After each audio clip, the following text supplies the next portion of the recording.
The penthouse atrium of the lavish Al Mana Tower in downtown Doha positively throbbed with anxious energy on that sweltering mid-July afternoon.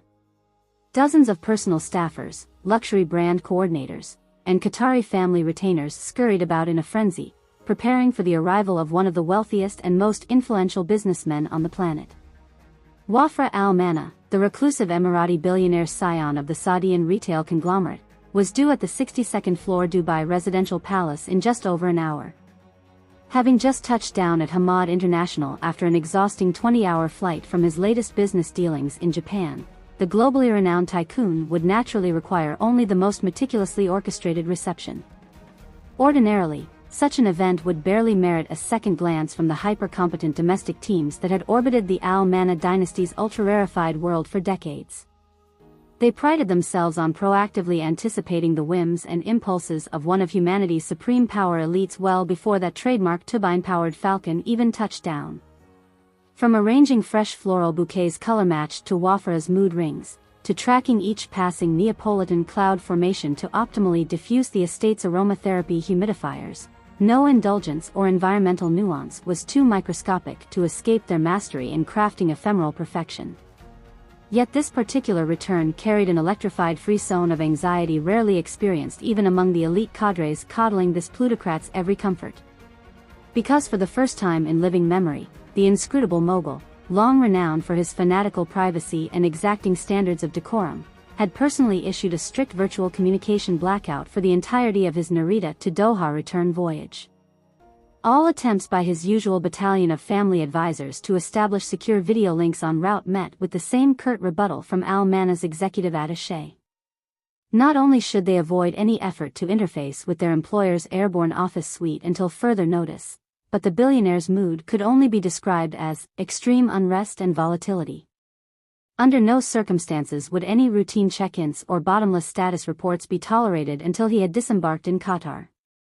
Such a decree amounted to unprecedented radio silence compared to the tireless 24/7 communication streams typically required by an empire spanning dozens of corporate subsidiaries and sovereign investment vehicles stretching across every corner of the globe. Within the Al Mana family's innermost circles, intense speculation swirled as to what cataclysmic affront or crisis could have incited the ordinarily stoic patriarch towards outright communications blackout during a mere transoceanic charter.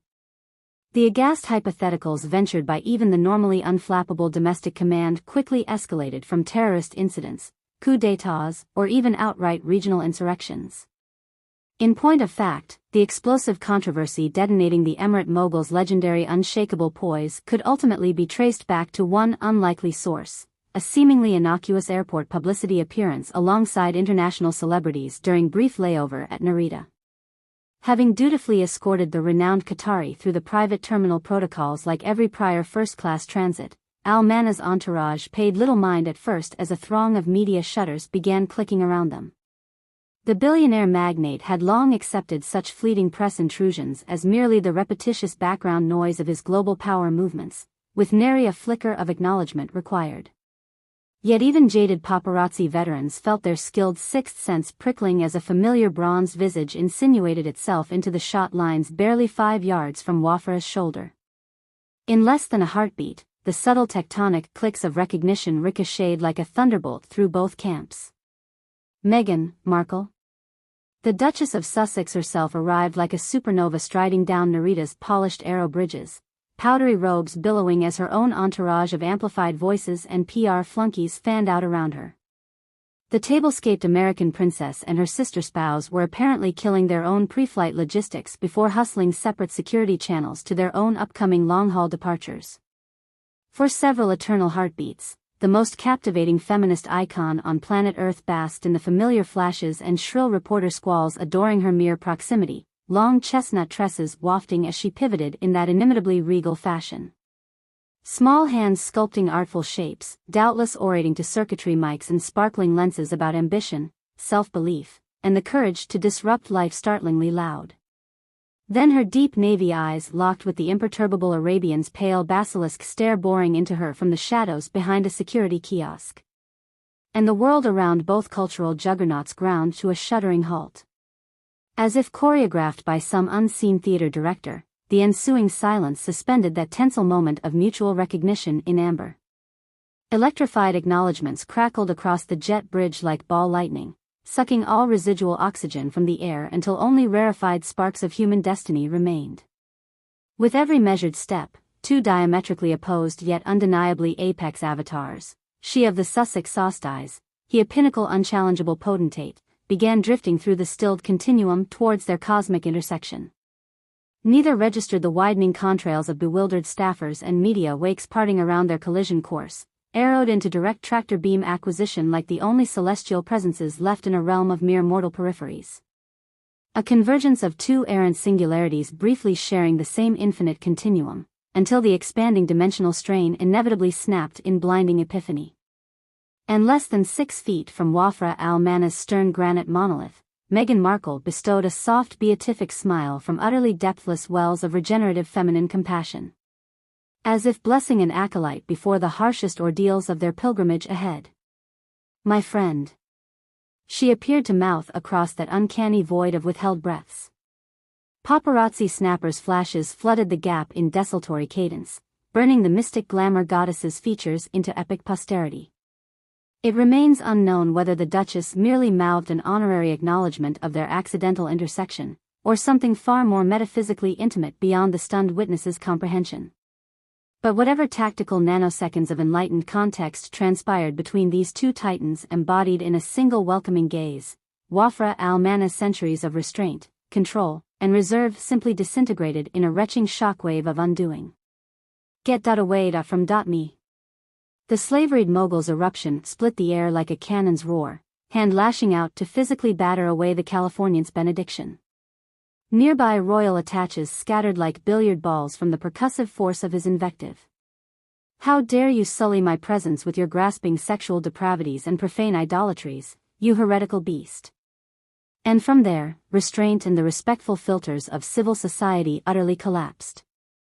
Because through Al Mana's cultural upbringing and reverence for religiously ordained gender separations and hierarchies, what unspooled in avalanching rage could only be described as the unraveling of hallowed order itself. As Markle's own flabbergasted aides swept her away behind their defensive human shield, the Qatari multi-billionaire surged forth from beneath the crimson shadows, screaming lurid profanities and physically thrashing his corporate phalanx to move them aside. "Is this the extent of your beguiling succubus rites, woman? To hurl your brazen familiar spirits through the ranks of the righteous in hopes of ensnaring just one fresh conquest to your sacrilegious brothel throne?" No sooner had the words escaped his lips than Wafra hurled the offending remnants of his garments aside in a whirlwind of cashmere and flung accessories, his personal business suit crumpling like discarded rags as he continued advancing. The look in his eyes could be best described as that of a soldier enduring withering artillery barrages, utterly shell-shocked by the horrors detonating all around him. His immaculately starched button-down shredded like tissue paper before the howitzers of his frothing insanity as every last corporate emblem and friendship pin rained to the floor, ripped from the fuselage chambers of occidental delusion and idolatry. Until finally, the unmitigated choleric storm howled forth in its full unencumbered glory. "No more shall your consort's idolatrous Western devilry hold sovereignty over the realized enlightenment and cosmic wokeness I have attained." Fists clenched, chest heaving, entire body seeming to expand into some immense bestial force astride the terrified terminal.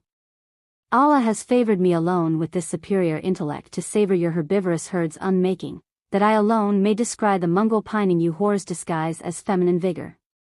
The ravaged Emirati noble plunged his fingers into the sweaty musculature of his taut abdomen, nails ripping through his own silken flesh with wet sticky violence.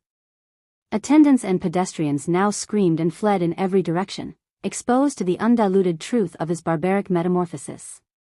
But still Al Mana pursued Markle, galloping on all fours as Paleolithic fury rewrote his very corporeal scriptures. "So come, headmistress of Hollywood's brothel coven.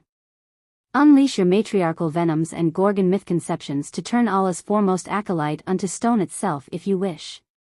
Without warning, Hindu